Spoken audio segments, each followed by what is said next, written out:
Hello everybody, once again myself Bharat Khandelwal, war room RS academy के अंदर आपका स्वागत है। कल जैसा कि आप लोगों को पता है, अगर आपने पिछला वीडियो देखा है तो आपको पता रहेगा कि हमने लास्ट वायरलेस कम्युनिकेशन सिस्टम हम लोग पढ़ रहे थे, जिसमें इलेक्ट्रोमैग्नेटिक वेव की प्रॉपर्टीज जो है वो कल मैंने डिस्कस कर दी थी। मैंने उसमें आपको बता दिया था कि इलेक्ट्रोमैग्नेटिक वेव का क्या प्रॉपर्टी होता है और उसमें कौन कौन सी कैटेगरी होती है, कितने तरीके की इलेक्ट्रोमैग्नेटिक जो वेव्स है उसे क्लासिफाई किया गया है, radio waves, microwaves, infrared waves, visible rays, ultraviolet, X rays, gamma rays, जो इनकी वेवलेंथ और फ्रीक्वेंसीज के आधार पर इन्हें क्लासिफाई किया गया और इनका हम अलग अलग जगह पर अलग अलग एप्लीकेशंस हैं। तो कल मैंने ये चार्ट आप लोगों को बता दिया था, ये इसमें डिस्कवर के बारे में भी आपको बता दिया था। टू द फैक्ट ये चीजें आपको याद रखनी पड़ेगी, जो कई बार पूछ ली जाती है। अब आपके आज का जो अपना टॉपिक है वो है कि हम जो वायरलेस कम्युनिकेशन करते हैं, वायरलेस कम्युनिकेशन जो होता है वो दो पार्ट में पढ़ेंगे। एक होगा लॉन्ग रेंज वायरलेस कम्युनिकेशन और एक होगा शॉर्ट रेंज। लॉन्ग रेंज समझ सकते हो, लंबी दूरी पर जब कम्युनिकेशन करना होता है वायरलेस कम्युनिकेशन, तो उसके लिए कौन कौन से तरीके हैं, किस तरीके से हम लोग करते हैं। तो यहां पर आप देख सकते हैं कि लॉन्ग रेंज वायरलेस कम्युनिकेशन के जो मेथड्स है उसमें मोस्टली आपके ground wave, space wave, sky wave और सैटेलाइट कम्युनिकेशन जो है इसका इस्तेमाल होता है।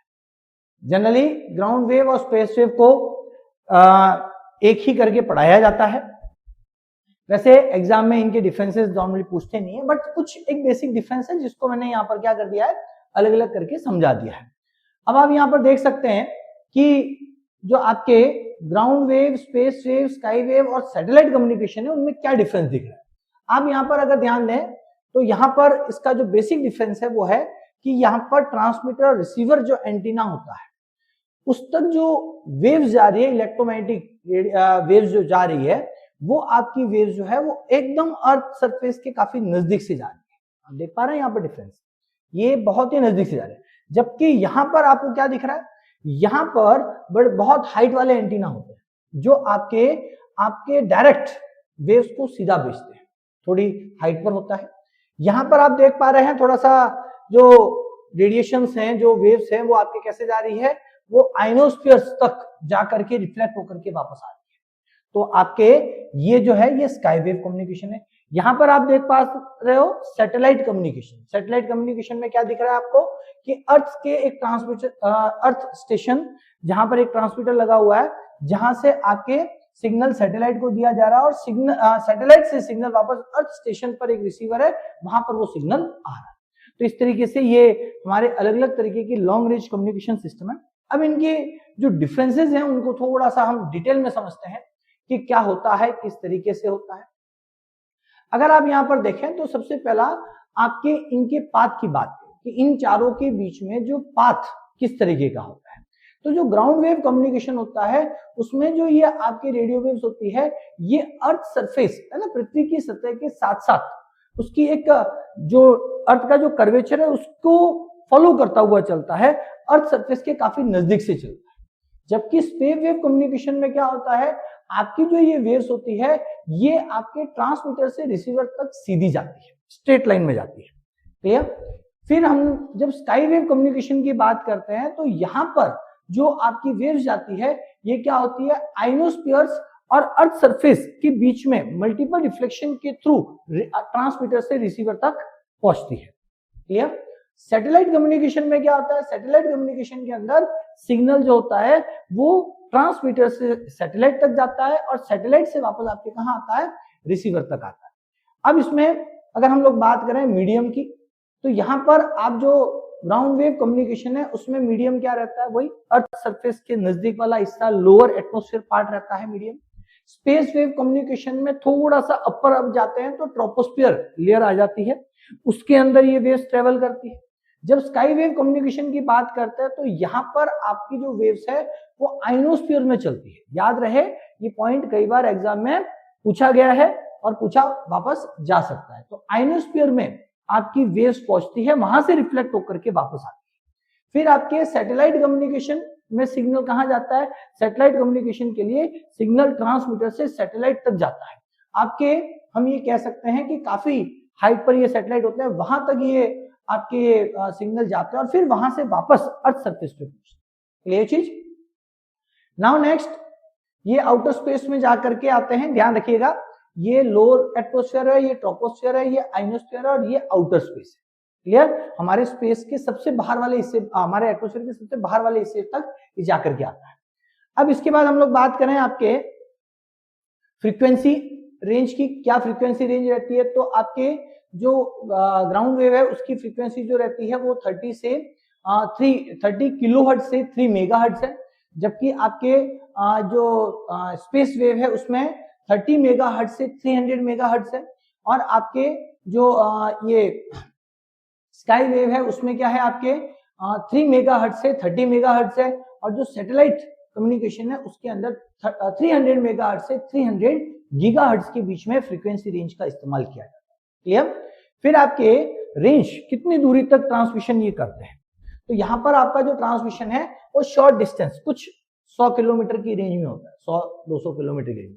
यहाँ पर आपके जो ये रेंज होता है थोड़ा सा मॉडरेट, थोड़ा सा और बड़ा डिस्टेंस होता है, जिसमें लाइन ऑफ साइट है ना, जहां तक आप दूर से दूर देख सकते हो। एक सैटेलाइट का एंटीना की पोजीशन से अगर सीधा देखा जाए तो जितनी दूरी तक दिखता है उतनी दूरी तक क्या हो सकता है, आपके ये वेव ट्रेवल कर सकती है। तो ये थोड़ा सा इससे ज्यादा डिस्टेंस पर आपके कम्युनिकेट कर सकता है, जबकि स्काई वेव जो है वो आपके क्या होता है, वेरी लॉन्ग डिस्टेंस, बहुत दूर, क्योंकि आइनोस्फीयर तक जाकर के सिग्नल वापस आता है, तो लॉन्ग डिस्टेंस तक ये क्या कर सकता है, आपके इंफॉर्मेशन को ट्रेवल करा सकता है। और यहाँ पर आपके वेरी लॉन्ग है ना, ये आपके बहुत बड़ा डिस्टेंस, जिसमें आपके कई हजारों किलोमीटर, हम ये कह सकते हैं कि सब एक कॉन्टिनेंट से दूसरे कॉन्टिनेंट तक भी हम लोग क्या कर सकते हैं, इसके थ्रू इंफॉर्मेशन ट्रेवल करा सकते हैं। तो एक तरीके से क्या हो गया, ये जो रेंज है कितनी डिस्टेंस तक आपका इंफॉर्मेशन जाता है, ये सबसे शॉर्ट डिस्टेंस मतलब कुछ 100 किलोमीटर के आसपास है, ये कुछ 100 किलोमीटर से थोड़ा ज्यादा होता है, यहाँ पर कुछ 100 से लेकर के हजारों तक आपका डिस्टेंस कवर किया जाता है, और यहाँ पर आपके बहुत ज्यादा डिस्टेंस जो है, हजारों किलोमीटर का डिस्टेंस जो है वो यूज वहां तक जो इंफॉर्मेशन है पहुंचाई जा सकती है। फिर इसमें एंटीना जो होते हैं, इसमें लो हाइट एंटीना होते हैं, इसमें काफी ज्यादा हाइट वाले, क्योंकि ज्यादा हाइट पर होगा तभी आपके क्या होगा, लॉन्ग डिस्टेंस तक ये ट्रेवल करा सकता है। तो जो एंटीना है उनकी हाइट काफी ज्यादा होती है। यहाँ पर हाई पावर ट्रांसमीटर होते हैं, क्योंकि इंफॉर्मेशन को जब बहुत दूर भेजना है तो इंफॉर्मेशन को आपके हाई एनर्जी के साथ ट्रांसमिट करना पड़ेगा, वेव्स को हाई एनर्जी के साथ ट्रांसमिट करना है, हाई फ्रीक्वेंसी वेव का इस्तेमाल होगा, जिसके लिए हाई पावर ट्रांसमीटर की जरूरत पड़ेगी।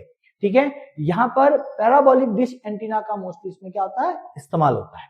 देन आपके की फीचर्स अगर हम लोग बात करें तो ये पृथ्वी की सतह और पहाड़ी इमारतों और पेड़ों जैसे भौतिक अवरोध जो होते हैं उनसे प्रभावित होते हैं। बीच में जब रुकावट आ जाती है तो ये इसको इफेक्ट कर सकते हैं, इसके सिग्नल को।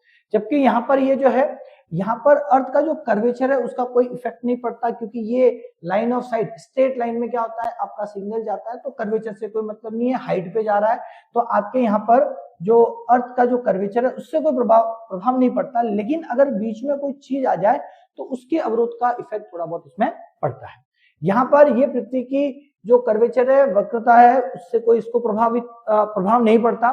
साथ में ये लंबी दूरी के संचार के लिए सबसे उपयुक्त माना जाता है। और यहाँ पर नेक्स्ट जो आपका जो सैटेलाइट कम्युनिकेशन है वो क्या है, बहुत ही ज्यादा व्यापक कवरेज करता है, बहुत बड़े एरिया के अंदर इसका जो है सिग्नल पहुंचाया जा सकता है, अर्थ को काफी हद तक ये कवर कर सकता है। इसका रियल वर्ल्ड एग्जांपल अगर हम लोग कहें तो ये आपके एएम रेडियो ब्रॉडकास्टिंग में मोस्टली ये काम में आता है, ये टीवी ब्रॉडकास्टिंग या एफएम रेडियो या मोबाइल कम्युनिकेशन के लिए काम में आता है।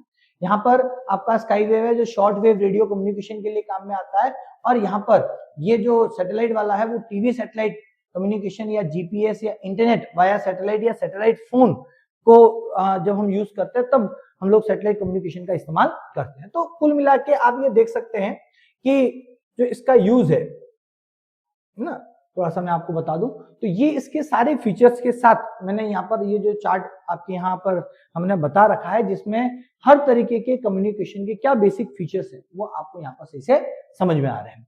क्लियर चीज, तो ये आपको ध्यान रखना है।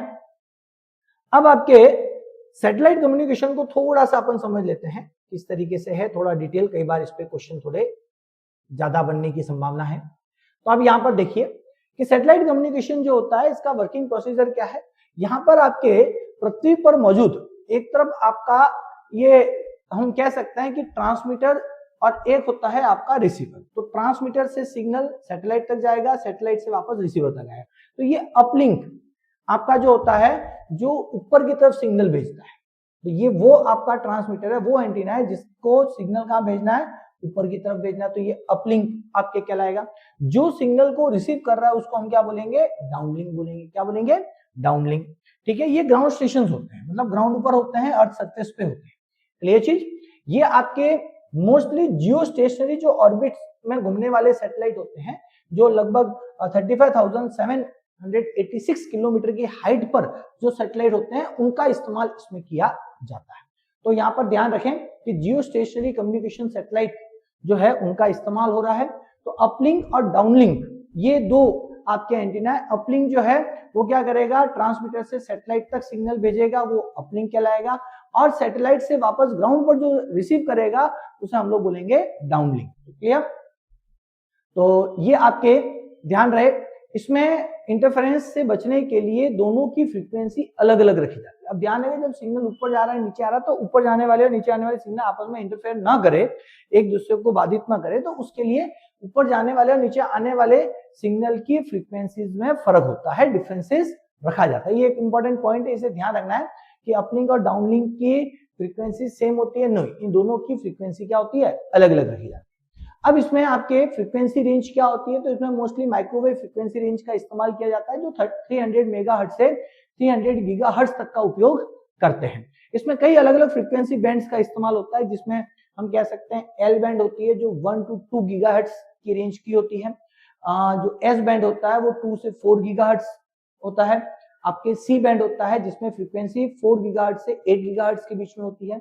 एक होता है एक्स बैंड जो उसमें आपके फ्रीक्वेंसी रेंज जो है वो 8 गीगाहर्ट्ज से 12 गीगाहर्ट्ज के बीच में होती है, जो मोस्टली रडार में उपयोग में आता है। फिर आपके केयू बैंड बोलते हैं जिसमें आपके 12 गीगाहर्ट्ज से 18 गीगाहर्ट्ज की फ्रीक्वेंसी बैंड होती है, जो मोस्टली डीटीएच में काम में आता है। फिर आपके के बैंड होता है जो आपके 27 गीगाहर्ट्ज से 40 गीगाहर्ट्ज की फ्रीक्वेंसी रेंज का इस्तेमाल किया जाता है। तो ये अलग अलग फ्रीक्वेंसी बैंड है जिनका मोस्टली सैटेलाइट कम्युनिकेशन के अंदर इस्तेमाल होता है। क्लियर चीज, तो ये फ्रीक्वेंसी बैंड जरूर आप याद रखिएगा। इसमें ये बैंड जो है L band, S band, C band, इनकी जो ये बैंडविड्थ है ये बहुत इंपॉर्टेंट है। ये अक्सर इस पे क्वेश्चंस बनते हैं, बने हैं पहले भी, तो आप याद रखिएगा इन चीजों को।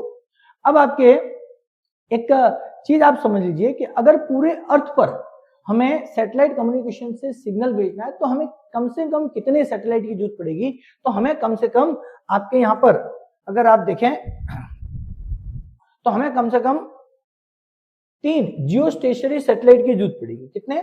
3 जियो स्टेशनरी सैटेलाइट की जरूरत पड़ेगी। देख लीजिए, क्लियर, ये सब एक दूसरे से 120 डिग्री पर इनको स्थापित किया जाएगा कि अगर अर्थ है तो अगर एक सैटेलाइट और ये तीनों सैटेलाइट को अगर आपस में आप जोड़ें तो ये एक दूसरे से 120 डिग्री के एंगल पर इनकी पोजीशन बनानी पड़ेगी।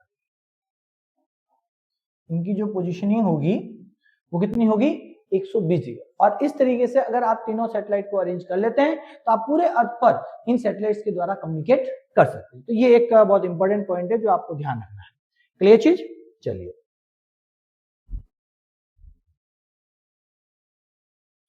अब आपके बात आती है, ये तो था लॉन्ग रेंज सैटेलाइट कम्युनिकेशन की, जब लंबी दूरी पर हमें सॉरी लॉन्ग रेंज जो वायरलेस कम्युनिकेशन है, जो लंबी दूरी पर हमें कम्युनिकेट करना हो तो हम वायरलेस कम्युनिकेशन किस तरीके से करते हैं और उस सिस्टम का क्या नाम है। तो मोस्टली हमने जो मैंने 4 बताए, बट ज्यादातर जो आपके फर्स्ट 2 जो थे, जो मैं आपको वापस एक बार बता दूं कि ये दोनों अलग अलग नहीं पूछे जाते, इनको एग्जाम के अंदर एक ही रखा जाता है, इनमें डिफरेंसेस भी मोस्टली नहीं पूछते हैं, बट एक बेसिक डिफरेंस जो होता है इनमें थोड़ा सा कि भाई ये अर्थ के काफी नजदीक से जा रहा है, ये सीधा जा रहा है, तो ये एक फर्क है, इसके लिए मैंने अलग अलग इनको बता दिया। बाकी आपके 3 ground wave, space wave communication system, ये एक, फिर स्काई वेव कम्युनिकेशन और सैटेलाइट कम्युनिकेशन, ये लॉन्ग रेंज वायरलेस कम्युनिकेशन है।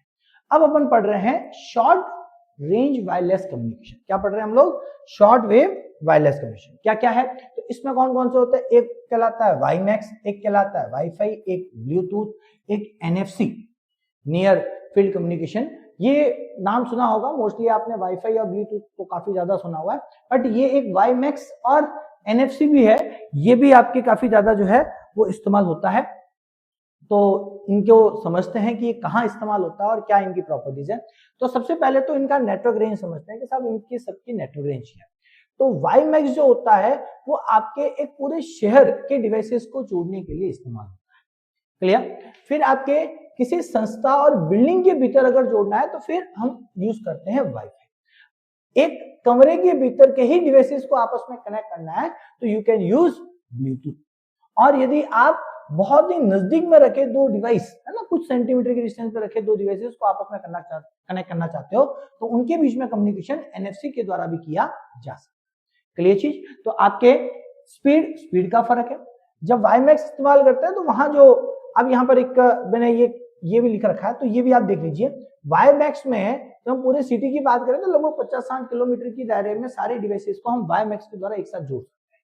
वाईफाई 30 से 50 मीटर की रेंज में आने वाले सारे डिवाइसेस को आपस में कनेक्ट कर सकता है। ब्लूटूथ 10 मीटर की रेंज में जो होता है, आप लोग अक्सर देखते हो अपने घर पे, अगर ब्लूटूथ दो डिवाइसेस के बीच में ब्लूटूथ से कनेक्शन है तो 10 मीटर तक वो आपस में कनेक्टेड रहेंगे, उससे ज्यादा दूर जाओगे तो वो डिस्कनेक्ट हो जाएंगे। तो ये 10 मीटर तक। एनएफसी जो है वो लगभग 2 से 5 सेंटीमीटर का जब डिस्टेंस होता है तो वहां ये काम में आता है। ये आपके बेहद नजदीक जो है वहां पर इसका यूज होता है। स्पीड के मामले में अगर बात करें तो वाईमैक्स जो होता है वो आपके लगभग 100 Mbps की स्पीड दे सकता है, जबकि वाईफाई जो होता है वो लगभग 1 Gbps की स्पीड दे सकता है, 1 GB। क्लियर? देन आपके ब्लूटूथ जो है वो 24 Mbps तक की स्पीड आपको दे सकता है, जबकि एनएफसी कम्युनिकेशन सिस्टम जो है वो आपको 424 kbps की स्पीड देता है। तो बहुत लो स्पीड है, आप समझ सकते हैं। यहाँ पर थोड़ी स्पीड ज्यादा है, इन दोनों में स्पीड बहुत ही ज्यादा है। जो लगभग 100 Mbps ये ज्यादा है, लेकिन वाईफाई की स्पीड बहुत ही ज्यादा है। और सबसे ज्यादा हम अपने आसपास देख रहे हैं वाईफाई का हम बहुत ज्यादा इस्तेमाल कर रहे हैं। देन फ्रीक्वेंसी रेंज, वाईमैक्स के लिए जो सिग्नल ट्रांसमिट किए जाते हैं वो किस फ्रीक्वेंसी रेंज के होते हैं? तो वो 2.3, 2.5, 3.5, 3.8 गीगाहर्ट्ज की रेंज के होते हैं। ध्यान रहे, ये एक स्पेसिफिक होता है, स्पेसिफिक फ्रीक्वेंसी को यूज किया जाता है। ठीक है? यहां से लेके यहां तक नहीं, पर्टिकुलर उस फ्रीक्वेंसी को ही यूज करना है। यहां पर 2.4 गीगाहर्ट्ज और 5 गीगाहर्ट्ज की फ्रीक्वेंसी को मोस्टली आपके वाईफाई में इस्तेमाल किया जाता है, जबकि ब्लूटूथ के अंदर 2.4 गीगाहर्ट्ज की फ्रीक्वेंसी रेंज इस्तेमाल होती है। और आपके जब एनएफसी की बात होती है तो वहां पर जो फ्रीक्वेंसी होती है वो है 13.56 मेगाहर्ट्ज की। क्लियर? तो ये स्पेसिफिक फ्रीक्वेंसी है, उसको यूज किया जाता है। तो ये पर्टिकुलर वैल्यू आपको याद रखनी पड़ेगी। यहां पर ये नहीं है कि यहां से लेके यहां तक, यहां पर बात आ रही है कि पर्टिकुलर इसी फ्रीक्वेंसी की वेव होगी तो इसमें कम्युनिकेट कर पाएगी। क्लियर चीज? चलिए, इनके मुख्य उपयोग ये हो गए। आपके मेट्रो शहरों में ब्रॉडबैंड इंटरनेट जो होता है वो एक तरीके से वाईमैक्स के नाम से जाना जाता है। फिर आपके वायरलेस इंटरनेट एक्सेस जो अक्सर हम हमारे छोटी छोटी जगह पर हम हमारे बिल्डिंगों में अक्सर लगाते हैं, लोग अपने घरों में लगाते हैं, तो वो वाईफाई कम्युनिकेशन है, वो हो गया आपके। फिर आपका ब्लूटूथ है जो आप लोग बहुत अच्छे जानते हो, मोबाइलों के बीच में या आपके लैपटॉप्स के बीच में या मोस्टली 10 मीटर के नजदीक में पड़े हुए कोई भी आपके आईसीटी डिवाइस है, इनमें mostly file transfer, wireless audio वगैरह है, तो कम जो छोटी फाइलें होती हैं उनको ट्रांसमिट करने के लिए अक्सर हम लोग ब्लूटूथ का इस्तेमाल करते हैं। थोड़ा सा स्लो कम्युनिकेट करता है ये। एनएफसी जो होता है कॉन्टेक्ट लेस पेमेंट, आजकल आपने देखा होगा जो आपके कार्ड कुछ आ गए हैं, जहां पर पहले तो होता था कि वो जो अपना जैसे वो क्रेडिट कार्ड आते थे उसको हम लोग क्या करते थे, आपकी जो मशीन आती थी, कार्ड की जो मशीन, स्वाइप मशीन आती थी, उसमें एंटर कराना पड़ता था, स्वाइप कराना था। अब तो सिर्फ आप क्या करते हो, उसके नजदीक में ले जाओ और ऑटोमेटिकली आपका डेटा ट्रांसफर हो जाता है, आपका पेमेंट हो जाता है। तो ये एनएफसी के द्वारा ये कम्युनिकेट होता है, ये एनएफसी कम्युनिकेशन सिस्टम कहलाता है। क्लियर चीज? चलिए अब आपके नेक्स्ट है पेनिट्रेशन, भेदन क्षमता की अगर हम बात करें कि भाई ये जो सिग्नल होते हैं वो कितनी डीपली, कितनी मोटी दीवार या कितनी डेप्थ को पेनिट्रेट कर पाते हैं, तो मोस्टली आपके जो वाईमैक्स जो होता है वो दीवारों के पार जा सकता है, can pass through the walls. लेकिन दूरी बढ़ने पर जब बहुत सारी दीवारें आ जाएगी तो धीरे धीरे सिग्नल क्या होता जाएगा, वीक होता जाएगा। तो ये आपके वाईमैक्स जो होता है वैसे वो दीवारों को क्रॉस कर सकता है, लेकिन रास्ते में आने वाले बहुत सारे ऑब्स्टेकल के कारण सिग्नल धीरे धीरे क्या हो जाता है, कमजोर पड़ जाता है। वाईफाई जो होता है वो पतले जो ऑब्स्टेकल्स होते हैं, पतली जो लेयर्स होती है उनको तो क्या करता है, आसानी से पार कर लेता है, लेकिन बहुत ही ज्यादा सॉलिड जो वॉल होती है या मेटल वॉल जो होती है उनको वो बिल्कुल आपके सिग्नल ट्रांसमिट, उनके आर पार ये सिग्नल नहीं भेज पाता।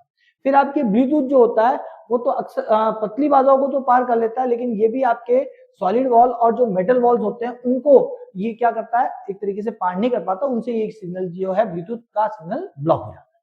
क्लियर चीज? तो ये पेनिट्रेशन जो इनका कैपेसिटी है उसको भी आपको ध्यान में रखना है। नाउ नेक्स्ट हम लोग बात करें तो एक आता है Li-Fi, light fidelity communication system. ये क्या होता है इसको आप थोड़ा सा समझ लेते हैं। ये एक वाईफाई की तरह है, अगर आप ध्यान से इसे समझें, देखिए लाइफाई और लाइट फिडिलिटी जो है ये एक तरीके का क्या है, वाईफाई की तरह कम्युनिकेशन, वायरलेस कम्युनिकेशन सिस्टम। जो वाईफाई काम करता है वैसे ये भी काम करता है, लेकिन यहाँ पर क्या होता है, डेटा ट्रांसफर के लिए लाइट का इस्तेमाल, इसको इसीलिए हम लोग बोलते हैं विजिबल लाइट कम्युनिकेशन। जो लाइटें हमें दिखती है ना, जैसे ये ट्यूबलाइट जल रही है तो ट्यूबलाइट की लाइट आ रही है, आपका बल्ब जलेगा तो बल्ब की लाइट आएगी। तो ये जो लाइट होती है इस लाइट को यूज करके कम्युनिकेशन किया जाता है, तो ये विजिबल लाइट कम्युनिकेशन सिस्टम कहलाता है। इसको हम लोग लाइफाई के नाम से हम लोग जानते हैं। अब इसमें क्या होता है, एक एलईडी बल्ब को सॉलिड स्टेट एसएसएल के रूप में इस्तेमाल किया जाता है, जो हाई स्पीड डेटा ट्रांसमिट करने में सक्षम होता है। ये आपके जैसे आप देख पाते हो ये एक एलईडी बल्ब है। अब ये जो एलईडी बल्ब है ये आपके इससे पड़ने वाली लाइट जहां जिन जिन डिवाइसेस पे गिर रही है उन डिवाइसेस को ये सिग्नल भेज सकता है। ये अपने लाइट के माध्यम से क्या करेगा, सिग्नल भेजेगा। अब ये क्या करता है, जैसे एलईडी की लाइट जो होती है बहुत तेजी से ऑन ऑफ होती है ना, बहुत फास्ट ऑन ऑफ होती रहती है, जिसकी वजह से क्या होता है 0 और 1 में बाइनरी डेटा क्या होता है, ट्रांसफर होता है। अब जो इस लाइट इफेक्ट में पड़े हैं डिवाइसेस वो बहुत इजीली क्या होते हैं, इन सिग्नल को कैचअप करते हैं, और ये इसी जो बाइनरी फॉर्म में जो सिग्नल आ रहा है उसे ये क्या करते हैं, ये जो डोंगल लगे हुए होते हैं इनके ऊपर है ना, इन डिवाइसेस के ऊपर एक स्पेशल डोंगल लगाना पड़ता है, वो क्या करते हैं इन लाइट को डिटेक्ट करके वो जो सिग्नल आ रहा है, डेटा आ रहा है, उसको क्या करते हैं, रिसीव करते हैं और फिर आपकी डिवाइस के अंदर भेज देते हैं। क्लियर? तो ये आपके एलईडी बल्ब का इसमें इस्तेमाल होता है, जो एसएसएल के रूप में सॉलिड स्टेट लाइटिंग के रूप में यूज किया जाता है। लाइफाई की जो स्पीड होती है वो कितनी होती है, वो लगभग आपके 1 Gbps तक की इसमें जो स्पीड है वो पाई जाती है। देन आपके इसकी फ्रीक्वेंसी जो रहती है वो फ्रीक्वेंसी आप देखिए बहुत ज्यादा है, 380 टू 780 टेराहर्ट्ज की रेंज में होती है। कितनी होती है आपके 380 टू 780 टेराहर्ट्ज, बहुत ज्यादा होती है। तो हाई फ्रीक्वेंसी जो वेव्स है वो इस्तेमाल हो रही है इसके अंदर। देन आपके रेंज जो होती है वो रेंज इसमें कितनी पाई जाती है, 10 मीटर। अब 10 मीटर ये है कि लाइट जो होती है वो मोस्टली हम 10 मीटर तक उसको पहुंचाते हैं, लेकिन ये दीवारों के आर पार नहीं जा सकता ये सिग्नल, कारण लाइट आपकी दीवारों के आर पार नहीं जा सकती, इसलिए ये 10 मीटर तक ही आपकी क्या है, इसकी रेंज रहती है। इसका फायदा क्या होता है, इसमें एक तो एनर्जी कंजप्शन बहुत कम होता है, इसमें इलेक्ट्रोमैग्नेटिक इंटरफेरेंस भी नहीं होता, क्योंकि लाइट है, लाइट के फॉर्म में सिग्नल जा रहा है, तो लाइट आपस में इंटरफेयर नहीं करती, तो आपके यहाँ पर इलेक्ट्रोमैग्नेटिक जो इंटरफेरेंस होने की संभावना रहती है, जो अक्सर इलेक्ट्रोमैग्नेटिक रेडिएशन या रेडियो वेव्स के द्वारा होती है, तो वो यहाँ पर नहीं देखने को मिलती। इसीलिए इसका उपयोग जो है वो मोस्टली हम लोग जो है वो अस्पतालों, एयरक्राफ्ट और पावर प्लांट्स में किया जाता है। ठीक है, अब ध्यान है, ये आप देख सकते हैं कि हॉस्पिटल्स के अंदर जो पेशेंट्स वगैरह होते हैं उनकी हेल्थ को किसी प्रकार का असर ना पहुंचे, इसलिए वहां पर क्या है, ये जो लाइफाई जो कम्युनिकेशन सिस्टम है उसका इस्तेमाल करते हैं। एयरक्राफ्ट के अंदर भी बहुत इंपॉर्टेंस है इसकी, और साथ में पावर प्लांट्स में भी इसका इस्तेमाल किया जाता है, क्योंकि इन सब जगह पर आपकी मोस्टली रेडियो वेव्स जो है वो आपकी क्या होती है, प्रतिबंधित होती है, वहां पर इनका यूज करना सही नहीं माना जाता।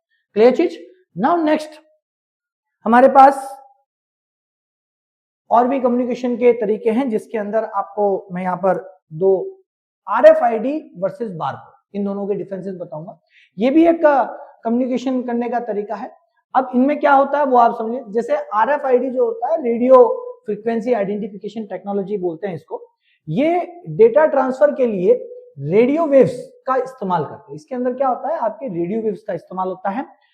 इसके लिए रीडर और टैग को एक सीधी रेखा में होना जरूरी नहीं है। अब ध्यान है, RFID जो होता है वो आपके क्या होता है मोस्टली आप लोगों ने अक्सर जब हम लोग मॉल वगैरह में जाते हैं तो आप लोगों ने देखा होगा कि वहां पर काउंटर पे जो बैठे होते हैं, आप जो सामान लेके आते हो वो क्या करते हैं, स्कैन करते हैं। अब वो जो स्कैन कर रहे हैं वो बेसिकली वो तो होता है बारकोड। वो तो क्या होता है, उस पर बारकोड लगा होता है और वो बारकोड को क्या कर रहा है, स्कैन कर रहा है। लेकिन वैसा का वैसा उससे ही मिलता जुलता एक और सिस्टम है जो RFID है। इसमें रेडियो फ्रीक्वेंसी का इस्तेमाल होता है। इसके लिए वो जो स्कैनर होता है उसको बारकोड के ऊपर एकदम उसके सामने ले जाने की जरूरत नहीं है, वो सिर्फ उसके आसपास भी रहेगा तो ऑटोमेटिकली वो क्या करेगा, उसकी इंफॉर्मेशन को कैच कर लेगा। तो ध्यान रहे कि इसके लिए इसके स्कैनर को उसके ऊपर एकदम सीधा उसके सामने रखने की जरूरत नहीं पड़ती हमको। तो यहाँ पर आपका इंफॉर्मेशन इजिली जो है उसके आसपास होने से ही क्या होता है, वो कैचअप कर लेता है। ठीक है, ये एक अधिक सुरक्षित माना जाता है। ये थोड़ा जटिल कॉम्प्लेक्स वे ऑफ कम्युनिकेशन माना जाता है। इसमें टैग थोड़े महंगे पड़ते हैं। ये थोड़ा सा सिस्टम जो है वो आपके कॉस्टली पड़ता है जो भी यूज करता है, बट जहां पर अच्छा कामकाज वगैरह होता है, जहां पर हाई सिक्योरिटी की जरूरत होती है, वहां पर अक्सर RFID टेक्नोलॉजी का इस्तेमाल किया जाता है। एक आपके जो नॉर्मल जो हम हमारे आसपास डेली देखते हैं जो बारकोड टेक्नोलॉजी जो है वो हम लोग देख रहे हैं चारों तरफ हमारे ये रहता है। इसमें क्या होता है, बारकोड बना हुआ होता है, बारकोड के अंदर कुछ इंफॉर्मेशन छुपी हुई है। क्या होता है, उसका जो स्कैनर होता है उस स्कैनर को हम क्या करते हैं, उस बारकोड के ऊपर लेके जाते हैं। उस स्कैनर से जो लाइट निकलती है वो लाइट उस बारकोड पे पड़ती है और वो उसके डेटा को क्या कर देती है, रीड कर लेती है। तो उसमें अक्सर आपने देखा ब्लैक एंड व्हाइट पैटर्न में कुछ आपके जो एक बारकोड के पैटर्न्स बने हुए होते हैं, जो आपके ध्यान रखना ये 1D 2D अलग अलग तरीके के आपके बारकोड आते हैं, है ना। आपके कुछ आते हैं जो सिर्फ लाइनें होती हैं, कुछ आपने देखा होगा स्क्वायर पैटर्न के अंदर जो आपके आजकल जो पेमेंट के लिए मोस्टली जितने UPI पेमेंट होते हैं उसमें जो बारकोड होते हैं वो आपके सब जो है वो इसी टेक्नोलॉजी पे काम कर रहे हैं। इसमें लाइन ऑफ साइट अनिवार्य है। ये बहुत इंपॉर्टेंट है कि इसमें जो स्कैनर होता है उसको पहले उसके ऊपर अगर बहुत ज्यादा एंगल पे आपने रखा हुआ है, आपका स्कैनर उस बारकोड की लाइन में नहीं आया तो वो उसको स्कैन नहीं करेगा, डेटा रीड नहीं कर पाएगा। तो ये एक बहुत इंपॉर्टेंट चीज होती है। अब यहाँ पर एक थोड़ा सा है कि ये जो होता है इसकी कॉपी बनाना, इसको डुप्लीकेट तैयार कर लेना, इसमें आसान नहीं है। लेकिन इसमें क्या होता है, इसमें क्या होता है, नकल आसानी से की जा सकती है, इसका डुप्लीकेट बनाया जा सकता है। इसलिए ये ठीक है, जहां पर थोड़ा खतरा कम है, जहां पर लगता है कि हाँ इसका इतना इंपॉर्टेंस नहीं है, तो वहां पर इस बारकोड टेक्नोलॉजी को यूज करते हैं। लेकिन जहां हाई सिक्योरिटी का मामला आ जाता है, जहां पर आपका डेटा लीक होने पर नुकसान हो सकता है बड़ा, तो वहां पर अक्सर RFID टेक्नोलॉजी का इस्तेमाल करते हैं। ये सिंपल आपके सस्ता भी पड़ता है। सस्ता इसीलिए है कि भाई एक सिंपल वे ऑफ कम्युनिकेशन है। ये क्लियर चीज। चलिए, RFID जो है उसके जो एप्लीकेशंस हैं उनको अच्छे से समझ लेते हैं। मोस्टली आपके कहाँ काम आ रहा है। एक आपने देखा होगा फास्टैग, हमारे नेशनल हाईवे पर toll plaza automatic tax collection के लिए अक्सर लगा रखे हैं। तो वहां पर क्या होता है, आपके आजकल गाड़ियों के ऊपर एक स्टिकर लगा दिया जाता है और उस स्टिकर के अंदर आपके RFID टेक्नोलॉजी की वो एक इंफॉर्मेशन रहती है, जो आपके जैसे ही आप उस टोल पे जाते हो वहां पर एक स्कैनर लगा होता है, उस रेंज में आप आते ही, उसके नजदीक आते ही वो ऑटोमेटिकली उससे डेटा ले लेता है। तो ये फास्टैग के अंदर यूज हो रहा है। एक तो ये है। दूसरा आपकी सप्लाई चेन मैनेजमेंट। अक्सर आपके बड़े बड़े जो गोदाम और रिटेल स्टोर्स होते हैं जिनमें सामान बहुत ज्यादा मात्रा में होता है और उस सामान की उसका बोलते हैं डेटा रखना कि भाई कौन सा सामान आया, कौन सा गया, कितना आज की तारीख में स्टोर में पड़ा है, वो सारा डेटा कलेक्ट करने के लिए अक्सर वहां पर आपके क्या होता है, RFID टेक्नोलॉजी का इस्तेमाल होता है। तो ये एक सप्लाई चेन मैनेजमेंट के लिए भी बहुत इंपॉर्टेंट है। दूसरा स्मार्ट कीज बनाई गई है।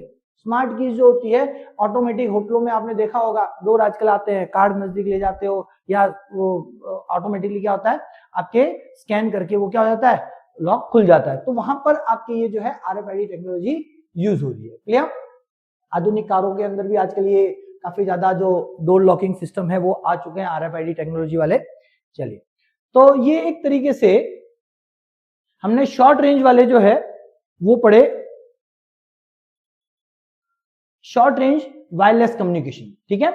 अब इसमें एक वीपीएन करके नाम आप लोगों ने बहुत सुना होगा, अक्सर जो इंटरनेट यूज करते हैं वो लोग वीपीएन की बात करते हैं। तो वीपीएन क्या चीज होती है उसका भी आपको जानकारी होना चाहिए। वीपीएन का मतलब होता है वर्चुअल प्राइवेट नेटवर्क। अब ये क्या चीज हो गई, तो बेसिकली होता तो ये है कि सब आप कम्युनिकेट तो इंटरनेट के थ्रू ही कर रहे हो, आपका कम्युनिकेशन तो क्या हो रहा है, इंटरनेट के थ्रू ही हो रहा है, लेकिन उस इंटरनेट के बीच में आपके लिए एक सेफ पैसेज तैयार हो जाता है। आपका डेटा इंटरनेट से जाते हुए भी कोई भी उस डेटा को ट्रैक नहीं कर पाएगा। कारण क्या होता है कि जब हम लोग वीपीएन यूज करते हैं तो वीपीएन जो होता है वो क्या होता है, एक तरीके से डेटा को एनक्रिप्ट कर देता है, उस डेटा को अपने एक अलग एनक्रिप्ट करके उसका फॉर्म बदल देता है, और फिर आपको इंटरनेट के थ्रू आपके जो फाइनल लोकेशन है जहां तक आपको डेटा पहुंचाना है, इंफॉर्मेशन पहुंचानी है, वहां पर जाकर के वहां पर अगेन वीपीएन का दूसरा सर्वर लगा होगा जो उस डेटा को क्या करेगा, आपके एक तरीके से वापस से रिसीव करेगा और उसको स्टडी करेगा। तो यहाँ पर जब आपका इंफॉर्मेशन, आपका डेटा जब इंटरनेट, अब इंटरनेट तो एक पब्लिक नेटवर्क है, अब उसमें तो कई लोग जुड़े हुए होंगे जो आपका डेटा जाते समय उसको क्या कर सकते हैं, एक्सेस करके आपके डिवाइसेस को हैक कर सकते हैं। तो आपका डेटा आपके इंटरनेट के थ्रू जाए लेकिन उसे कोई पढ़ ना पाए, उसको कोई एक तरीके से हैक ना कर पाए, तो उसके लिए हम लोग वीपीएन का यूज करते हैं। क्लियर चीज। तो वीपीएन जो होता है वो क्या होता है, आपका एक इंटरनेट के थ्रू ही एक स्पेशल टनल तैयार हो जाती है जिसके अंदर से आपका इंफॉर्मेशन बहुत ही सुरक्षित वे से क्या हो जाता है, ट्रांसफर कर दिया जाता है। तो एक वीपीएन सॉफ्टवेयर हम जो हमारा जो स्टार्टिंग में जो हमारा डिवाइसेस है जहां से इंफॉर्मेशन स्टार्ट हो रही है, तो वहां से पहले इंफॉर्मेशन को क्या किया जाएगा, एनक्रिप्ट किया जाएगा। वो एनक्रिप्टेड इंफॉर्मेशन डेटा आपके वीपीएन के थ्रू इंटरनेट से होता हुआ आपके फाइनल जो आपका डिवाइस होगा जहां पर वो इंफॉर्मेशन पहुंचानी है वहां जाएगा। वहां पर अगेन वीपीएन का सॉफ्टवेयर होगा जो आपके क्या करेगा, वहां से आए हुए डेटा को क्या करेगा, एक तरीके से अगेन उसे डिक्रिप्ट करके उसकी स्टडी करेगा। तो आपका डेटा आया यहीं से, लेकिन उसके बावजूद कोई उसे एक तरीके से पढ़ नहीं पाएगा, उसको एक्सेस नहीं कर पाएगा और किसी भी तरीके से आपको एक तरीके से नुकसान नहीं पहुंचा सकता। तो वीपीएन का भी काफी ज्यादा आजकल यूज होता है एक सुरक्षित अपने डेटा को एक जगह से दूसरी जगह पहुंचाने के लिए। क्लियर। तो इसमें मोस्टली जो है आपकी प्राइवेसी और डेटा सुरक्षित रहता है, इसके लिए इसका जो इस्तेमाल है वीपीएन का किया जाता है। क्लियर। सो ये हमने जो अभी चीजें पढ़ी ये सारे थे आपके वायरलेस कम्युनिकेशन की शॉर्ट रेंज ना। शॉर्ट रेंज के अंदर वायरलेस कम्युनिकेशन कैसे किया जाता है एक शॉर्ट डिस्टेंस पर, तो वो हमने समझ लिया कौन कौन से तरीके हैं, कौन कौन सी टेक्नोलॉजी है।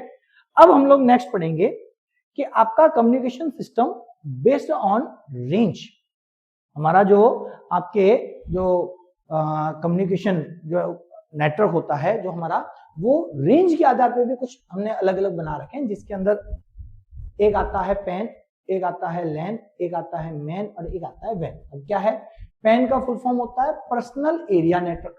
अब इसमें क्या है, ये आपके एक छोटे से रूम के अंदर जो इंफॉर्मेशन शेयरिंग होती है, वहां के एक रूम के अंदर के दो डिवाइसेस को जोड़ने के लिए जो नेटवर्क होता है उसको हम बोलते हैं पैन, पर्सनल एरिया नेटवर्क। इसमें कौन कौन सी टेक्नोलॉजी मानी जा सकती है, जो ब्लूटूथ वाला है, वाईफाई है, ट्विस्टेड पेयर है, लाईफाई है, ये सब पैन के अंदर कंसीडर किए जाते हैं, क्योंकि ये सारी टेक्निक जो है दो डिवाइसेस जो एक रूम में है उनको कनेक्ट करती है। क्लियर। ये मोबाइल गेमिंग में हॉटस्पॉट, ब्लूटूथ डिवाइसेस, ये इसके सारे एग्जांपल्स हैं। देन आपके हम बात करें लैन जो है, सो लैन लोकल एरिया नेटवर्क। अब लोकल एरिया नेटवर्क क्या होता है, तो ये आपके क्या होता है कि एक बिल्डिंग के अंदर है ना, एक इंस्टीट्यूशन है उसकी अपनी बिल्डिंग है, उस बिल्डिंग के अंदर जो आप सारे डिवाइसेस को आपस में कनेक्ट कर रहे हो, तो वो जो नेटवर्क है that will be called your local area network LAN, जिसमें आपके वाईफाई मोस्टली यूज होता है, कोएक्सियल केबल्स का मोस्टली इस्तेमाल किया जाता है। ये स्कूल कॉलेजेस नेटवर्क या ऑफिस वाईफाई जो है वो आपके इसी के एग्जाम्पल माने जाएंगे। फिर हम बात करते हैं मैन। मैन में होता है मेट्रोपॉलिटन एरिया नेटवर्क। अब मेट्रोपॉलिटन मींस एक सिटी की बात हो गई कि एक सिटी के अंदर जब हम बहुत सारे डिवाइसेस को आपस में कनेक्ट करते हैं, तो जिस टेक्निक से कनेक्ट करते हैं that is consider under man, जिसमें आपके वाईमैक्स आ गया, स्पेस वेव आ गया, कोएक्सियल केबल आ गया, तो ये आपके सारे के सारे मैन नेटवर्क के अंदर कंसीडर किए जाएंगे। इसमें आपके ATM network of the banks, cable TV network, ये सारे इसके एग्जांपल्स हैं। फिर आपके हम बात करें वैन, जिसको हम बोलते हैं वाइड एरिया नेटवर्क। अब वाइड एरिया नेटवर्क में कौन से हैं, जो बहुत ही लॉन्ग डिस्टेंस पे पड़े डिवाइसेस को कनेक्ट करने की क्षमता रखे, तो ऐसा नेटवर्क जो है वो वैन के अंदर आता है, जिसमें आपके दो अलग अलग स्टेट्स के डिवाइसेस को जोड़ना, कंट्री, इंटरकॉन्टिनेंटल, अगर अलग अलग कॉन्टिनेंट्स पे डिवाइसेस हैं वो आपस में कनेक्ट हो रहे, तो वो जो नेटवर्क है जिसके थ्रू आप कनेक्ट कर रहे हो दैट इज कंसीडर अंडर वैन, उसे हम वैन में मानेंगे, जो मोस्टली आपके ऑप्टिकल फाइबर हो गया, स्काई वेव हो गया, सैटेलाइट कम्युनिकेशन हो गया। अब इन सब के द्वारा आप जानते हो कि हम लोग बहुत लंबी दूरी पर रखे हुए जो डिवाइसेस हैं उनको आपस में कनेक्ट करवा सकते हैं, तो दैट इज कॉल्ड योर वैन। इसमें रेलवे वायर, राजस्वान, भारत नेट, ग्लोबल इंटरनेट, ये सारे इसके जो एग्जांपल्स हैं जिनके अंदर हम जो है काफी दूरी पर रखे हुए डिवाइसेस को क्या कर रहे हैं, आपस में कनेक्ट कर सकते हैं। तो ये आपके बेस्ड ऑन रेंज है ना, हमने कम्युनिकेशन नेटवर्क को रेंज के आधार पर समझा कि कितनी दूरी के डिवाइसेस को कनेक्ट कर रहा है। बहुत छोटी दूरी पे कर रहा है that is consider under pan. फिर थोड़ा आपके एक तरीके से इंस्टीट्यूट, ये तो कमरे वाला हो गया कि एक कमरे के अंदर हो गया, ये एक बिल्डिंग के अंदर हो गया, ये आपके क्या हो गया, एक सिटी के अंदर हो गया, और ये आपके मोर देन सिटी, बड़ा एरिया कोई है, जो स्टेट हो गया, आपके कंट्रीज हो गए या आपके कॉन्टिनेंट्स हो गए, उनके आपस में जोड़ने के जो नेटवर्क है दे आर कॉल्ड वैन। तो इस तरीके से ये हो गया based on range. Now next is your communication network based on axis. Axis क्या था कि भाई कौन एक्सिस कर सकता है उस नेटवर्क है ना, उस नेटवर्क को यूज कौन कर रहा है, उसके आधार पर हमने बनाया। तो इसमें तीन आ जाते हैं, एक आता है इंटरनेट, एक आता है इंट्रानेट और एक आता है एक्स्ट्रानेट। अब इंटरनेट ये ग्लोबल आपका है, मतलब ये पब्लिक नेटवर्क है, इसमें आपके क्या होता है, कोई भी कनेक्ट हो सकता है, इसके अंदर क्या हो सकता है, सबको परमिशन मिली हुई है, कोई स्पेशल परमिशन लेने की जरूरत नहीं, आपके कोई भी इसके साथ क्या हो सकता है, कनेक्ट कर सकता है। सिर्फ क्या होता है, हम लोग रिचार्ज करते हैं और कनेक्ट हो जाते हैं। तो हमारा क्या है, इंटरनेट एक ऐसा ग्लोबल इंटरनेट है जिसमें कोई भी व्यक्ति उसमें कनेक्ट होकर के उस नेटवर्क का इस्तेमाल कर सकता है। लेकिन जब हम बात करते हैं इंट्रानेट, अब इंटरनेट क्या होता है, ये क्लोज नेटवर्क, ये एक ऐसा नेटवर्क है जिसके अंदर हर कोई एंटर नहीं कर सकता। इस नेटवर्क का जो एक बोलते हैं एक लिमिट होती है, इसमें एक ऑर्गेनाइजेशन होता है, वो अपने लिए वो बनाता है, उसके जो एम्प्लॉई है वही उसका क्या कर सकता है, उस नेटवर्क का इस्तेमाल कर सकते हैं। तो स्पेशल परमिशन चाहिए, जो उस कंपनी में काम करता है उनको स्पेशल परमिशन दी जाती है, उनको कुछ आईडी पासवर्ड दिए जाते हैं और उसी के द्वारा वो क्या कर सकते हैं, वो उसको यूज करते हैं। तो उसमें किसी बाहर वाले व्यक्ति को अलाउ नहीं होता है कि उस नेटवर्क में एंटर करके उसकी चीजों का इस्तेमाल करे। तो ये एक कहलाता है इंट्रानेट, इसको हम क्या बोलते हैं, इंट्रानेट। जैसे आपके राजस्थान वीडियो कॉन्फ्रेंसिंग जो एक तरीके से आपका जो नेटवर्क बना हुआ है, जिसमें जो गवर्नमेंट के एम्प्लॉइज हैं वही आपस में क्या करते हैं, उसका इस्तेमाल कर सकते हैं। एक आता है सेकलैन, तो ये एक सारा इंटरनेट जो नेटवर्क माना जाएगा जिसके अंदर सिर्फ उस इंस्टीट्यूट के लोग ही परमिशन के द्वारा कनेक्ट होते हैं। एक आता है एक्स्ट्रानेट। अब एक्स्ट्रानेट क्या होता है, ये इंट्रानेट और इंटरनेट के बीच में आ जाता है। कैसे कि ये एक तरीके से क्लोज नेटवर्क होता है, लेकिन क्लोज नेटवर्क का एक हिस्सा क्या कर दिया जाता है, ओपन कर दिया जाता है, जिसमें बाहर के लोगों को कुछ एक्सेस दे दिया जाता है। कंपनी के लोग उसको इस्तेमाल कर रहे हैं, लेकिन उसका एक हिस्सा जो होगा वो क्या कर दिया जाएगा, कुछ बाहर के लोगों को इस्तेमाल करने के लिए दे दिया जाएगा। उसके लिए कुछ आईडी पासवर्ड जरूर लगेगा, लेकिन बाहर के लोग जो उस संस्था का हिस्सा नहीं है वो लोग भी क्या कर सकते हैं, यूज कर सकते हैं। जैसे आप लोग देखते होंगे ये फ्लिपकार्ट, आपके संपर्क पोर्टल, ये सारे जो पोर्टल है, अब वो जो फ्लिपकार्ट के एम्प्लॉय है वो यूज कर रहे हैं, वो उसका यूज कर रहे हैं, लेकिन उसका एक हिस्सा है जो पब्लिक साइट है, जहां पर आपके देखो ये सारी चीजों के फोटो वगैरह ये चीजें अपलोड की जाती है सेल करने के लिए। तो वो जो जगह है जहां पर आप जाकर के एक ब्राउज कर रहे हो, जहां से आप चीजों को देख पा रहे हो, परचेज कर पा रहे हो, तो वो जो हिस्सा हो गया वो लोगों के लिए ओपन कर दिया, लेकिन उसका इंटरनल एक पार्ट होगा जो वहां के एम्प्लॉय ही इस्तेमाल करते हैं। तो एक्स्ट्रा नेट जो होता है ये क्या होता है, पार्शियली ओपन नेटवर्क होता है, पूरी तरीके से ओपन नहीं होता। इंटरनेट तो पूरी तरीके से ओपन होता है, इंट्रानेट पूरी तरीके से क्लोज होता है, लेकिन एक्स्ट्रा नेट जो होता है वो पार्शियली ओपन होता है। क्लियर। उसका कुछ हिस्सा प्रतिबंधित होता है, उस हिस्से पर सिर्फ इंस्टीट्यूट के लोग, उस संस्था के लोग ही परमिशन से उसमें काम करते हैं। बाकी लोगों को एक हिस्सा थोड़ा सा दे दिया जाता है जहां पर कोई भी आकर के क्या हो सकता है, वहां पर यूज कर सकता है। जैसे आपकी ये सारी जो जितनी भी कॉमर्शियल साइट्स है उनकी हम बात करें, क्लियर चीज। तो ये हो गया एक्सेस के आधार पर कम्युनिकेशन नेटवर्क। तो नेटवर्क को समझने के कई तरीके हैं, हमने कई तरीके से नेटवर्क को समझा। अगर आप प्रॉपरली पिछला वीडियो और ये वीडियो अगर आपने प्रॉपर पूरा देखा है तो आपको समझ में आ गया होगा कि हमने आपके स्टार्टिंग में जो है हमने होस्ट के आधार पे देखा था, फिर आपके मीडिया के आधार पर कम्युनिकेशन नेटवर्क को समझा, फिर आपके हमने रेंज के आधार पे देखा, फिर हमने एक्सेस के आधार पे देखा। तो इस तरीके से अलग अलग तरीके से नेटवर्क को कैटेगराइज किया गया जो हमने यहाँ पर समझ लिया।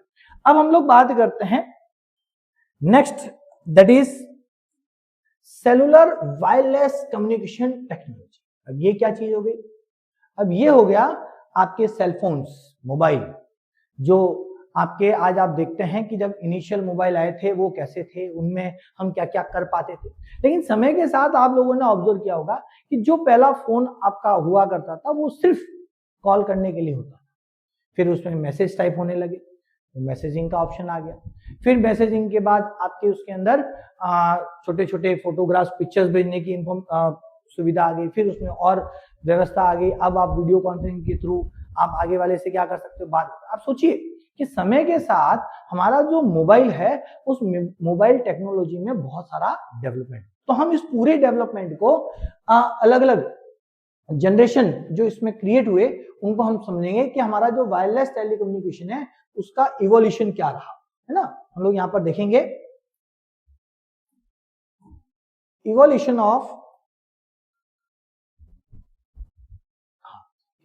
Of wireless telecommunication 1G to 6G। आज सबसे ज्यादा जो चर्चा चलती है वो आपने देखी होगी 5G, लेकिन अब 5G से भी आगे हम बढ़ चुके हैं 6G, ठीक है। तो हम अब देखेंगे कि 1G से लेकर के आपके 6G, first generation, second generation, third generation, fourth generation, इनमें क्या क्या चेंजेस आए, कैसे कैसे हम लोग आगे बढ़े और क्या क्या फैसिलिटी हमें हर नई जनरेशन के अंदर मिलती गई, उसको एक एक करके समझें। सबसे पहले हम अगर 1G की बात करें, फर्स्ट जनरेशन जो आपके सेलफोन्स आए थे उनके अंदर जो एनालॉग सिस्टम था, एनालॉग जो सिग्नल है वो यूज होते थे, पुअर वॉइस क्वालिटी होती थी, लिमिटेड रोमिंग, है ना। आप स्टेट के बाहर चले जाओ तो स्टेट के बाहर कॉल लगाना होता था तो बहुत मुश्किल हो जाता, कॉल नहीं लगता था, तो ये प्रॉब्लम थी आपके 1G के अंदर। ये हाई लेटेंसी के साथ था, मतलब आप यहाँ बोलते हो और इंफॉर्मेशन वहां पर कुछ सेकंड के बाद पहुंचती थी, तो ये काफी लेट इंफॉर्मेशन को पहुंचाता था, इसमें लेटेंसी ज्यादा थी।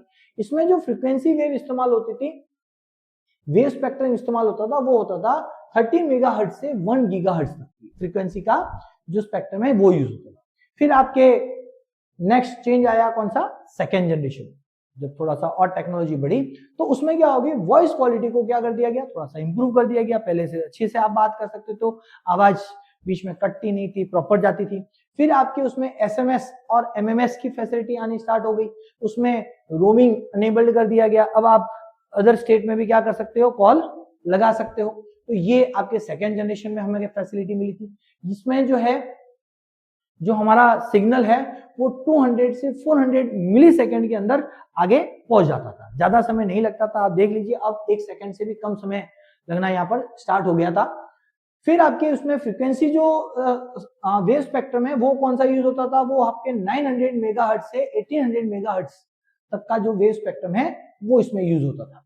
देन आपके सेकेंड जनरेशन के बाद आया थर्ड जनरेशन, और थोड़ी फैसिलिटी बढ़ी, क्या बढ़ी, तो इसमें आपके mobile TV, online radio, video calling की फैसिलिटी 3G के अंदर आनी स्टार्ट हो गई। इसमें जो आपका सिग्नल ट्रांसमिटिंग का जो समय है वो भी आपके क्या हो गया, कम हो गया, जो आपके 100 से 300 मिली सेकेंड के बीच में था। इसमें फ्रीक्वेंसी रेंज जो इस्तेमाल होती थी वो होती थी 1.8 to 2.5 गीगाहर्ट्ज। क्लियर। जब 3G मोबाइल आए तो उसमें आप देख लीजिए हमें काफी सारी फैसिलिटी मिलनी स्टार्ट हो गई, और आपका जो सिग्नल जाने का समय है वो भी कम हो गया, मतलब आप यहाँ बोले और तुरंत वहां आवाज पहुंची, फिर भी थोड़ा सा फर्क है अभी भी यहाँ। फिर आपके आया 4G, 4G में क्या व्यवस्था आ गई, आपके LTE सिस्टम आ गया, ठीक है। इसको अभी अब डिटेल में आगे पढ़ेंगे, LTE वॉल्टी ये क्या होता है, तो इसका भी डिटेल अपने पास है। तो इसमें LTE सिस्टम अप्लाई हो गया, वोल्टी फैसिलिटी मिल गई हमको, वो वाईफाई मिल गया। तो ये आपके एक तरीके से हमें जो एक कहते हैं ना वॉइस जो हम लोग भेजते हैं, वॉइस के साथ आपकी क्या होता है कि इसमें एक तरीके से हम ये कह सकते हैं कि आपका जो साउंड तो जा रहा है, लेकिन साउंड के साथ आप और भी दूसरी इंफॉर्मेशन जो है वो उसके साथ साथ भेज सकते हैं।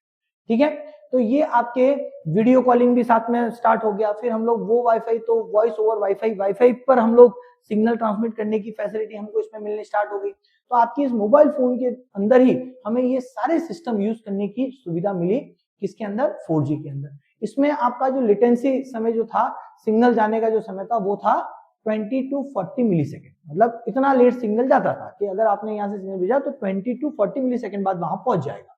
इसमें जो वेव स्पेक्ट्रम यूज होता था वो आपके 600 मेगाहर्ट्ज से 2.7 आपके गीगाहर्ट्ज तक की जो वेव स्पेक्ट्रम है वो यूज होती थी। फिर अब आपको पता हो तो 5G आना स्टार्ट हो गया।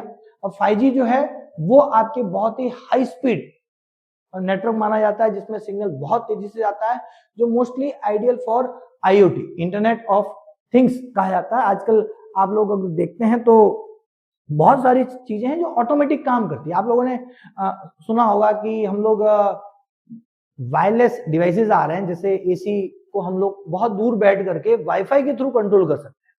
तो ये ऐसे सिस्टम जो है वो अब आने स्टार्ट हो, तो वो आपके 5G के माध्यम से क्या हो रहा है, ये सारे चल रहे हैं। तो ये आपके इसमें लेटेंसी पीरियड बहुत ज्यादा कम कर दिया गया। 1 मिलीसेकंड से भी 1 मिलीसेकंड के लगभग आपका लेटेंसी पीरियड चल रहा है। फिर इसमें वेव स्पेक्ट्रम जो है वो है 410 मेगाहर्ट्ज से 7.125 गीगाहर्ट्ज, या फिर आपके 20 to 40 गीगाहर्ट्ज तक का वेव स्पेक्ट्रम जो है इसमें इस्तेमाल किया जा सकता है।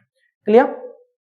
फिर आपके 6G जो अब कहा जाता है कि अब आने वाला जो दौर है, लगभग कई जगह पर ये आ चुका है। अब इसका जो क्रेज है वो बढ़ने वाला है। तो इसमें क्या है, इसमें 100+ Gbps की स्पीड से डेटा क्या होगा, ट्रांसफर होगा। इसमें AI इंटीग्रेशन कर दिया गया है, मासिव कनेक्टिविटी, एक साथ बहुत सारे डिवाइसेस को कनेक्ट किया जा सकता है। इसमें लेटेंसी पीरियड जो है, सिग्नल ट्रांसमिटिंग का समय लेस देन 1 मिलीसेकंड होता है। मतलब यहाँ जो आपका कोई इंफॉर्मेशन निकला यहाँ से, लेस देन 1 मिलीसेकंड वो आगे वाले डिवाइस तक क्या हो जाएगा, पहुंच जाएगा। तो आपके इसमें फ्रीक्वेंसी जो स्पेक्ट्रम है वो कितना है, 100 गीगाहर्ट्ज से 1 टेराहर्ट्ज के बीच में रहता है। तो कुल मिला के आप देख पा रहे हो कि समय के साथ क्या होता गया, आपके मोबाइल की जनरेशन बढ़ते गए और हर जनरेशन के साथ हमें नई नई फैसिलिटी जो है वो मोबाइल्स के अंदर मिलने लगी। बहुत सारे अच्छे अच्छे फीचर्स जो है वो मिलने लगे। और आजकल आप देख लो, फोन एक तरीके से कंप्यूटर से भी ज्यादा जो कामकाज है आजकल हम फोन के द्वारा, सेलुलर जो हमारा जो है ये कम्युनिकेशन सिस्टम, उसके द्वारा हम लोग कर पा रहे हैं। क्लियर। तो ये है आपके वायरलेस कम्युनिकेशन का इवोल्यूशन। नाउ नेक्स्ट, लेटेंसी की जो मैंने अभी यहाँ बात की, लेटेंसी कई बार आपसे पूछ ले what do you mean by latency. तो लेटेंसी एक सिंपली हम क्या कह सकते हैं कि जब हम लोग एक डेटा ट्रांसफर करते हैं, तो जब डेटा एक जगह से निकलता है तो दूसरे डिवाइस तक पहुंचने में जो समय लेता है दैट इज कॉल्ड लेटेंसी। सीधा सीधा मीनिंग यही है। तो हम इसे कहेंगे कि व्हाट इज लेटेंसी। लेटेंसी का सीधा मतलब है वो समय देरी जो डेटा आपके डिवाइस और नेटवर्क के बीच में आने जाने में लगता है। मतलब आपके डिवाइस से डेटा निकला, नेटवर्क के थ्रू दूसरे डिवाइस तक पहुंचा, उसमें कितना समय लगा, दैट इज कॉल्ड लेटेंसी।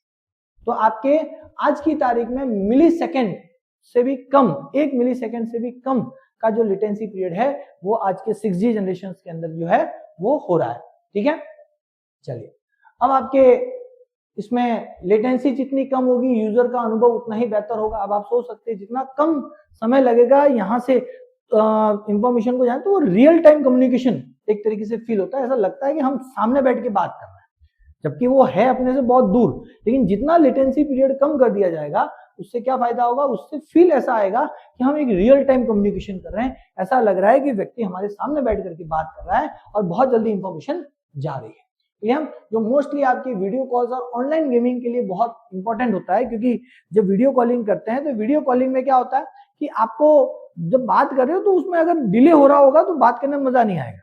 लेकिन अगर आपने बोला, आगे वाले को तुरंत पता चला, उसने तुरंत रिप्लाई दिया, तो आपको ऐसा लगता है जैसे बहुत अच्छे से कम्युनिकेट हो पा रहा है और एक फील भी बहुत अच्छा आता है, तो कम्युनिकेशन का मजा आता है। वीडियो गेमिंग, अब वीडियो गेमिंग में आप सोच लीजिए जब दो लोग गेम खेल रहे हैं और उनमें डिले हो रहा होगा तो वो गेम नहीं खेल पाएंगे, उनका कम्युनिकेशन प्रॉपर नहीं होगा, तो वो गेम खेलने का इंटरेस्ट ही नहीं आएगा। तो आजकल उस गेमिंग फील्ड को बहुत अच्छा बनाने के लिए लेटेंसी पीरियड को घटाया गया और टारगेट रखा गया है कि आपका ये लेटेंसी पीरियड जो है वो 1 मिली सेकेंड से भी क्या हो जाए, बहुत कम हो जाए। तो अब काफी कुछ अचीव कर लिया गया, बट आने वाले समय में इससे भी नीचे वो लोग जाएंगे। Now next we will study, अब देखें नेक्स्ट जो है टेली कम्युनिकेशन टेक्नोलॉजी। अब जो अभी मैंने बात की थी कि जब जनरेशंस धीरे धीरे 1G 2G 3G आने लगे तो उनमें जो फैसिलिटी आई है ना, LTE की फैसिलिटी आई, वोल्टी की फैसिलिटी आई, फिर आपके वो वाईफाई की फैसिलिटी आई, ये क्या चीज होती है उसको थोड़ा सा समझते हैं। तो सबसे पहले हम बात करते हैं कि LTE की फैसिलिटी है ना, LTE जिसको बोलते हैं लॉन्ग टर्म इवोल्यूशन। अब ये क्या चीज होती है वो आप समझिए। एक्चुअली क्या है, सबसे पहले जो जब 3G के आगे हम लोग बढ़े हैं ना, जब हम लोग 3G से आगे गए तो स्पीड और कैपेसिटी का सुधार इस स्टैंडर्ड को लाया गया। मतलब सबसे पहला तो जो टारगेट था कि मोबाइल कम्युनिकेशन में क्या था कि एक तो स्पीड बढ़ानी है, कम्युनिकेशन स्पीड, डेटा जल्दी पहुंचे, कैपेसिटी बढ़ानी है, एक साथ ज्यादा डेटा पहुंचे। स्पीड तो बढ़ानी है लेकिन स्पीड के साथ क्या है, डेटा, अमाउंट ऑफ डेटा भी क्या होना चाहिए, ज्यादा जाना चाहिए। तो उसके लिए ये LTE की फैसिलिटी लाई। अब ये जो है 3G के मुकाबले जो है मोबाइल स्पीड और कैपेसिटी में काफी इंप्रूवमेंट आ गया। दूसरा, इसमें जो डेटा रेट था वो आप देख लीजिए 300 Mbps तक है ना। 3G से जब हम आगे बढ़े तो वहां पर क्या है, 300 Mbps तक डेटा जो है हम लोग क्या कर सकते थे, डाउनलोड कर सकते थे, और 75 Mbps तक डेटा जो है हम लोग क्या कर सकते थे, अपलोड कर सकते थे। तो इसमें एक तरीके से कैपेसिटी, डेटा कैपेसिटी अपलोडिंग और डाउनलोडिंग की बढ़ा दी गई। फिर आपके लेटेंसी पीरियड को क्या कर दिया गया, बहुत कम कर दिया गया। 20 to 40 मिली सेकेंड पे आपका लेटेंसी पीरियड को लाया गया। मतलब आपकी जो पहले जो डिले होता था वो बहुत ज्यादा होता था, अब ये डिले जो है वो बहुत कम हो गया। फिर आपके आई वोल्टी फैसिलिटी। अब वोल्टी फैसिलिटी में क्या था, ये LTE के आने के बाद वॉइस कॉलिंग को और बेहतर बनाने के लिए ये फैसिलिटी लाई। LTE जब आया तो LTE के साथ जरूरत लगी कि यार वॉइस क्वालिटी को क्या किया जाए, थोड़ा सा इंप्रूव किया जाए। तो ये वॉइस कॉलिंग को और इंप्रूव करने के लिए ये वोल्टी वाला फीचर लाया गया। अब इसमें डेटा और वॉइस दोनों एक साथ ट्रांसमिट होते थे। आप बात तो कर रहे हो लेकिन बात करते करते दूसरी इंफॉर्मेशन भी क्या कर सकते हो, आप शेयर कर सकते हो। तो ये वोल्टी में पॉसिबल हुआ। अब इसमें कई बार ऐसा होता था, आप लोगों को अगर ध्यान हो, अगर आप लोगों ने यूज किया होगा तो आपको पता होगा कि पहले ऐसा होता था कि इंटरनेट चला रहे हो आप, लेकिन इंटरनेट चलाते चलाते अगर बीच में कॉल आ गया तो इंटरनेट नहीं चलता है ना। कई बार आपको कॉल आ गया और कॉल पे किसी ने कहा कि आप नेट पर ये चीज देख करके मुझे वापस बताइए, तो अब कॉल अगर चालू है तो आप नेट यूज नहीं कर सकते। इसका मतलब क्या हो गया, वो नेट बंद हो गया। जब आप कॉल बंद करते हो फिर नेट चालू होता है, मतलब दोनों में से एक यूज होता था। लेकिन जब वोल्टी फैसिलिटी आ गई तो उसमें क्या हुआ, वो नेट भी यूज हो रहा है और आपका कॉल भी चल रहा है। तो जो सेलुलर नेटवर्क है वो भी यूज हो रहा है और जो आपका इंटरनेट है वो भी यूज हो रहा है। तो ये फैसिलिटी हमें किसमें मिली, वोल्टी के अंदर मिली। ठीक है, तो इसमें LTE नेटवर्क पर वॉइस कॉल्स को इनेबल करता है और वॉइस क्वालिटी और कॉल सेटअप टाइम जो है बहुत शानदार इसमें कर दिया गया। इसमें HD वॉइस क्वालिटी मिलने लगी। ठीक है, वॉइस बैंड जो है वो जो है इसमें इस्तेमाल होता था। आवाज जो है वो एकदम क्लियर और रियल टाइम कम्युनिकेशन फील होने लगा। ये जब आया तो लोगों को लगा कि हाँ भाई हम एक रियल टाइम कम्युनिकेशन कर रहे हैं आपस में। जब हम बात करते हैं इसके द्वारा तो ऐसा फील आता है कि हम सामने बैठ करके बात कर रहे हैं। इसमें पूरी तरीके से ये ऑल IP आर्किटेक्चर जो है वो इसमें इस्तेमाल किया गया। ठीक है, इसमें वॉइस, वीडियो, डेटा तीनों को IP नेटवर्क के द्वारा क्या किया जा सकता था, इंटीग्रेट किया जा सकता था। तीनों को एक साथ IP नेटवर्क के द्वारा कनेक्ट करके हम क्या कर सकते थे, यूज कर सकते थे। फिर आपका नेक्स्ट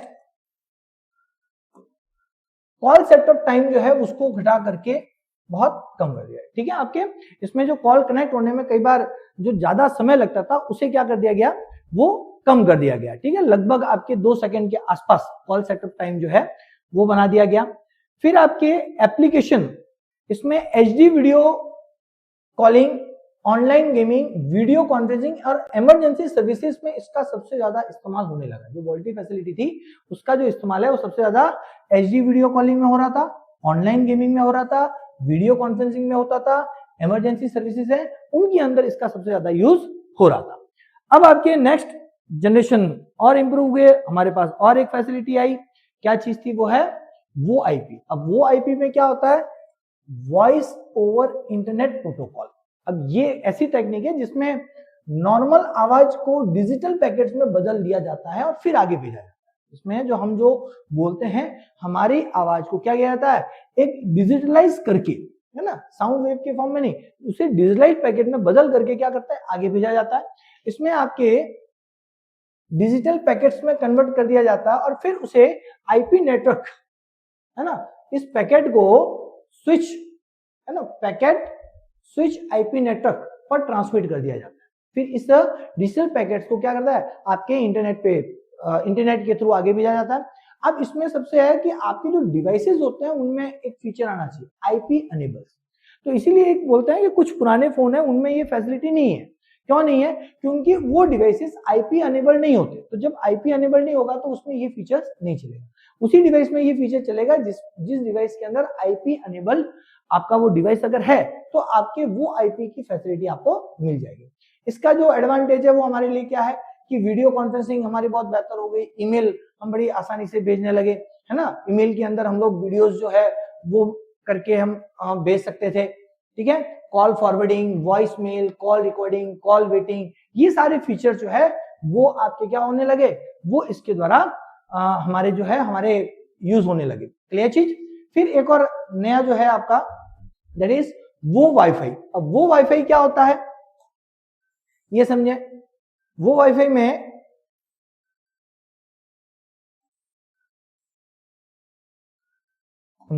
वो वाईफाई वॉइस ओवर वाईफाई या वाईफाई कॉलिंग। अब आप सोचिए कि पहले जो हम लोग जो कॉलिंग वगैरह करते थे वो कॉलिंग के लिए क्या होता था, आपके मोबाइल का जो नेटवर्क है वो ही इस्तेमाल होता था।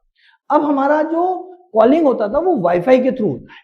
अब वो वीडियो कॉलिंग अगर आपको करना है तो वो आप क्या है वाईफाई या वॉइस जो है वो वाईफाई के थ्रू भी भेज सकते थे। पहले हमारा जो आवाज जो हम लोग बोलते थे, हमारी जो आवाज आती थी वो बोलते हैं सेलुलर नेटवर्क के थ्रू जाती थी। अब हमारा जो आवाज है वो किसके थ्रू जाएगा, वॉइस हमारे किसका थ्रू जाएगा, वाईफाई के थ्रू जाएगा। तो नेटवर्क न होने पर वाईफाई के जरिए कॉल करने की सुविधा हमको इससे मिली। अब आप सोच सकते हो कि अगर किसी जगह पर आपके मोबाइल का नेटवर्क नहीं आ रहा है लेकिन अगर वहां पर वाईफाई फैसिलिटी अवेलेबल है, किसी का वाईफाई ऑन है और अगर आप उस वाईफाई से कनेक्ट हो गए तो आप कॉल करके किसी से बात कर सकते हो। आप सोचिए कि नेटवर्क न होने पर, सेलुलर नेटवर्क न होने पर भी हम क्या कर सकते हैं, किसी से बात कर सकते हो। तो ये फैसिलिटी वो वाईफाई के थ्रू हमें मिलने लगी। अब ये कैसे काम करता है, तो ये कॉल करने या रिसीव करने के लिए high speed broadband wifi network का इस्तेमाल करता है। तो ये आगे वाले से कनेक्ट करना है तो उसके लिए सेल का नेटवर्क तो है नहीं, मोबाइल का नेटवर्क तो है नहीं, तो फिर आप किसका इस्तेमाल करोगे, हम लोग वाईफाई के network, broadband, high speed broadband अगर वहां पर है, वाईफाई नेटवर्क अवेलेबल है तो आप उसके जरिए क्या हो सकते हैं, आप आगे वाले से बात कर सकते हैं। ठीक है। इसमें एचडी वॉइस कॉल्स की फैसिलिटी मिलती है, एक बहुत अच्छी वॉइस कॉल जो है हम लोग इजीली कर सकते हैं। इसमें किसी प्रकार का हमारा एक्स्ट्रा कॉस्ट नहीं लगता, है ना, इसमें कोई खर्चा नहीं आता हमें कोई एक्स्ट्रा कॉस्ट देने की, जितनी जो वाईफाई नेटवर्क है उसी का हमने इस्तेमाल किया, तो वाईफाई नेटवर्क का तो वैसे ही हम चार्ज दे चुके हैं, तो हमें अगर उस वाईफाई के थ्रू हम अगर कॉल करते हैं तो हमें किसी प्रकार का कोई एक्स्ट्रा चार्ज नहीं। लेकिन अगर मोबाइल नेटवर्क से हमें कॉल करना पड़ता है तो हमें उसका रिचार्ज अलग कराना पड़ता है। लेकिन अगर वाईफाई से हम कॉल करते हैं तो हमें वाईफाई के साथ दूसरा कोई रिचार्ज करना नहीं, वाईफाई के रिचार्ज मतलब उसका जो हमने खर्चा किया वही है हमारा, इसके अलावा हमारा कोई एक्सपेंसेस अदर होने वाला नहीं है, तो इसमें एक्स्ट्रा कॉस्ट हमारे कोई नहीं लगती। अब आपके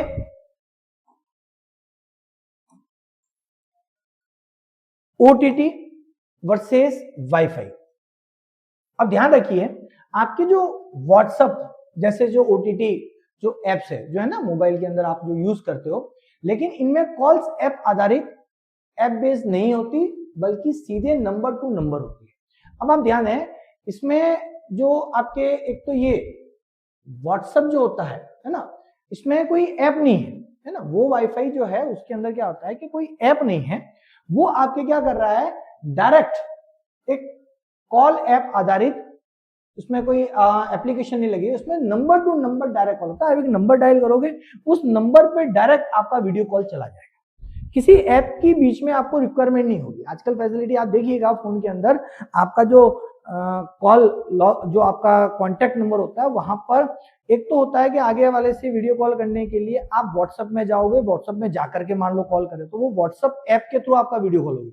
लेकिन एक दूसरा जो होता है कि आपका व्हाट्सएप अगर नहीं भी है तो डायरेक्ट आप नंबर टू नंबर क्या कर सकते हो, कॉल लगा सकते हो। तो वही आपका जो है वो वाईफाई वाली फैसिलिटी के अंदर आ जाता है।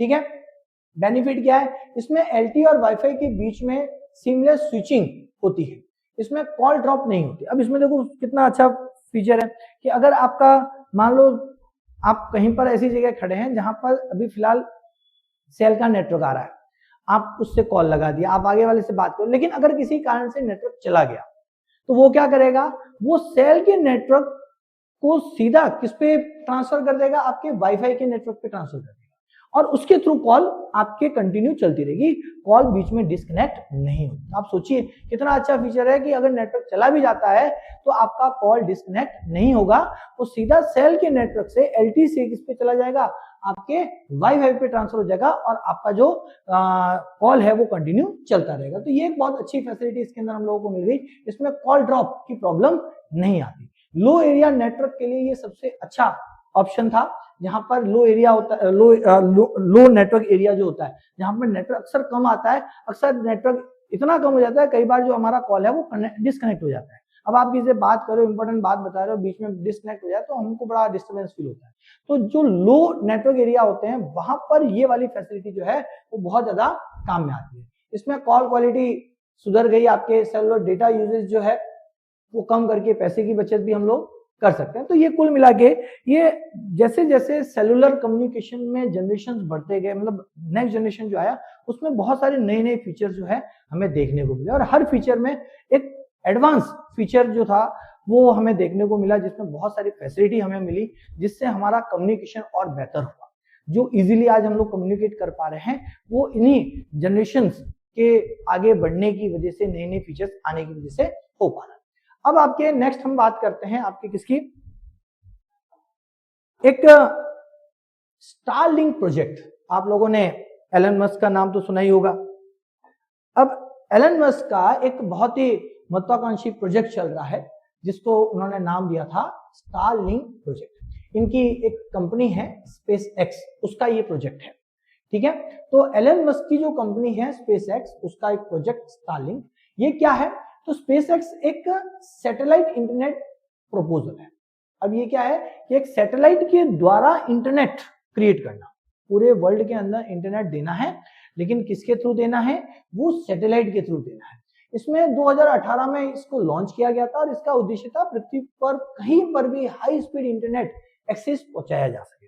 अब आप लोग जानते हैं कि इंटरनेट कहां पर अवेलेबल होता है, जहां पर आपके इंटरनेट का या तो आपका टॉवर लगा हुआ हो या आपका ऑप्टिकल लाइन पहुंचा हुआ हो, मतलब जहां तक आपने अपने कम्युनिकेशन सिस्टम को लगा दिया वहां तक तो इंटरनेट चलेगी। लेकिन बहुत दूर कहीं जंगल, बहुत ऊंचे पहाड़ों के बीच में कोई रह रहा है और वहां पर आप ये इंटरनेट फैसिलिटी पहुंचा नहीं पाते, क्योंकि वहां तक ले जाने के लिए आपको बहुत खर्चा करना पड़ता है। तो अब वो वहां तक वो इंटरनेट नहीं पहुंचे, लेकिन वहां बैठे व्यक्ति को भी अगर इंटरनेट देना है तो उसके लिए एलन मस्क का जो स्पेसएक्स कंपनी है उसका एक सैटेलाइट इंटरनेट प्रपोजल है, जो चाहते हैं कि सैटेलाइट के थ्रू इंटरनेट क्रिएट करो ताकि अर्थ की हर एक पोजीशन, चाहे वो कितनी भी डीप रिमोट एरिया हो, वहां पर भी इंटरनेट पहुंचाया जा सके। अब इसमें कॉन्स्टलेशन टेक्निक का इस्तेमाल किया गया। कैसे, तो कि अर्थ की जो लो अर्थ ऑर्बिट होता है, अर्थ के चारों तरफ जो एलईओ जो ऑर्बिट है, उस ऑर्बिट पर एक बहुत सारे कॉन्स्टलेशन की तरह बहुत सारे सैटेलाइट को लगाने की इनकी एक प्रोजेक्ट है कि बहुत सारे सैटेलाइट लगाए जाए और वो सारे सैटेलाइट आपस में मिल करके पूरे अर्थ के ऊपर क्या करे, आपके इंटरनेट को क्रिएट कर पाए। तो यहां पर आपके जो direct to cell technology Starlink project अब सैटेलाइट सेलुलर सर्विसेज पर काम कर रहा है, जिसमें डायरेक्ट टू सेल टेक्नोलॉजी का इस्तेमाल होगा। जिससे जमीन या पानी किसी भी लोकेशन पर सीधी कॉलिंग, टेक्सटिंग या ब्राउजिंग की सुविधा मिल सकेगी। आप देख लीजिए, इस के द्वारा वो हर एक लोकेशन, चाहे जमीन पे हो चाहे पानी समुद्र के बीच में कोई खड़ा हो, अब समुद्र के बीचों बीच कोई व्यक्ति चला जाए, वहां इंटरनेट कैसे पहुंचाना भाई। लेकिन अगर आपके स्टारलिंक प्रोजेक्ट के थ्रू अगर हम लोग समझें तो ये क्या है, आपके समुद्र के बीच में भी इंटरनेट वहां पर पहुंचा दिया जाएगा।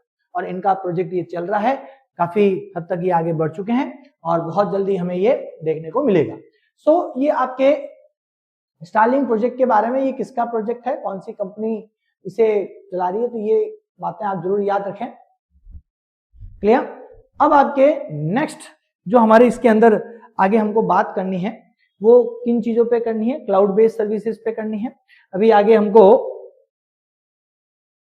हमारे जो कुछ टॉपिक हैं, सुपर कंप्यूटर्स जो भारत में आए उन पे हमें बात करनी है।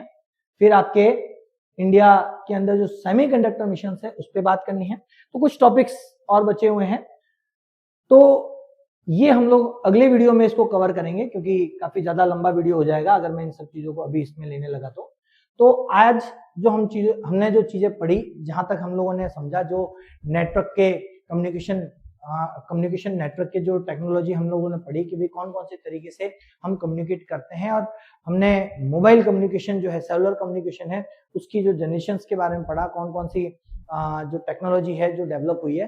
तो ये सारी चीजें आपको याद रखनी है, क्योंकि एग्जाम के अंदर अक्सर इनमें से क्वेश्चंस आते हैं। ध्यान रखना, एग्जाम में सबसे ज्यादा जो टेक पार्ट है, अगर आरएस प्रीलिम्स के पेपर अगर आप स्टडी करेंगे, पीवाईक्यू अगर आप निकालेंगे, तो आपको पता चलेगा कि सबसे ज्यादा जो क्वेश्चन वो निकालते हैं वो टेक पार्ट से निकालते हैं। तो टेक पार्ट आपको बहुत अच्छे से क्लियर होना चाहिए। हमने जितनी भी टेक्नोलॉजी की बात की, उनकी फीचर्स की बात की, वो सारे आप प्रॉपर्ली उसे क्या करेंगे, समझेंगे, याद रखेंगे, तो आप एक इजी वे में जो है पेपर को अटेंड कर पाएंगे। तो मिलते हैं अगले वीडियो के अंदर, अगले लेक्चर के अंदर। तब तक आप लोग इन चीजों को अच्छे से पढ़िए, और कोई भी अगर डाउट वगैरह है तो आप कमेंट बॉक्स में लिख करके रखिए, ताकि हम लोग आपके डाउट्स को अगले वीडियो के अंदर स्टार्टिंग में लेकर के आपके डाउट्स को सॉल्व कर सकें। Okay, thank you very much.